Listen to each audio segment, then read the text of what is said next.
95% of our life is coming from the programs of life, how to live life that we get in the first 7 years of life. That's why poor people stay poor and rich people stay rich.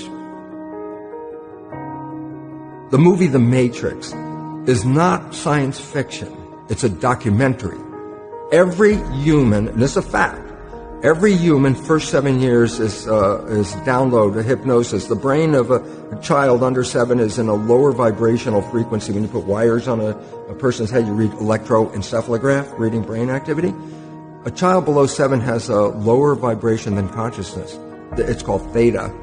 Theta is imagination. Oh, that's how kids play a tea party with mud pies, but to them it's a real thing. A kid rides a broom, it's a horse. That's theta, imagination. Theta is also hypnosis. And the idea is this: before you can become conscious, if you don't have any programs, what are you going to be conscious of? So nature makes the first 7 years. What kind of programs are required to live on this planet? I say, how do you get them? Theta is hypnosis. You just watch. You watch your parents, you watch your siblings, and your community, because you have to learn how many 100,000 rules. Think about it. Just to be a functional member of a family and a functional member of a community, there are rules. Teach an infant these rules. I say, oh, you don't have to.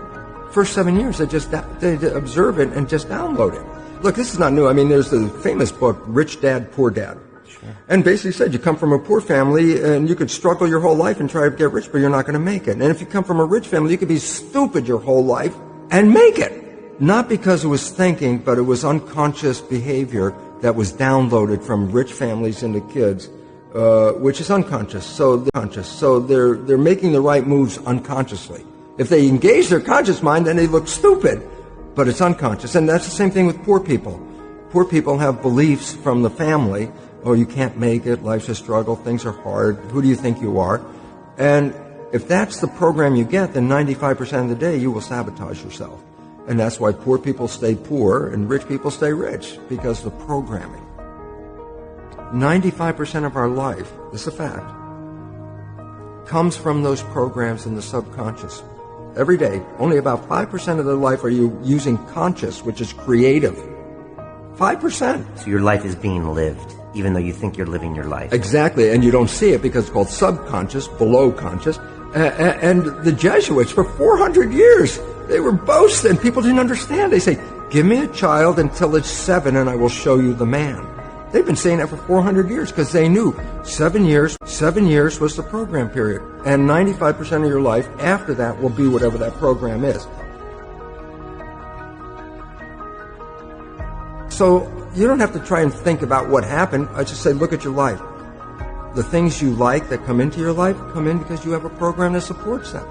But anything you struggle with, work hard at, put a lot of effort into making it happen, why you're working so hard, inevitably you have a program that doesn't support that conclusion and you're trying to override the program. So you don't need to do a lot of shrink and psychology stuff. You just look at your life and say, where am I struggling? Because wherever you're struggling, inevitably it's a program in your subconscious that does not support that destination you've been looking for.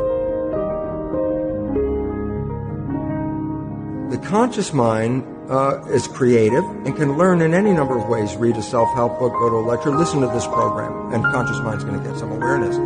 And I go, yeah, but subconscious mind doesn't learn that way. I go, right, it doesn't. Subconscious mind learns in two fundamental ways naturally. Hypnosis, which is the first 7 years. And after age 7, how do you put new programs in? Repetition. Practice. You want to drive a car, you didn't learn how by just getting in the seat and put the key in. You had to practice driving the car.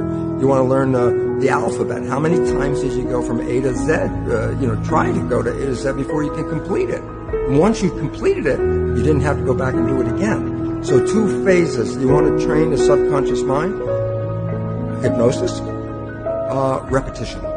I like the last one because there's a new phrase that's bandied about called fake it till you make it. Meaning, if you're not a happy person, I say, you want to be a happy person? Then repeat all the time, I'm happy, I'm happy.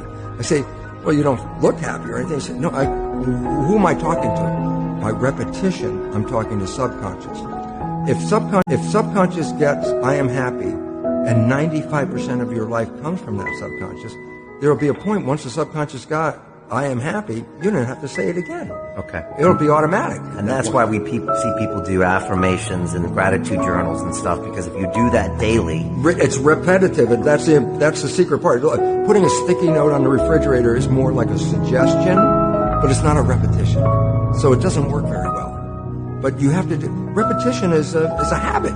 It's making habit. So you got to do something religiously in the sense of repeating it to make it work.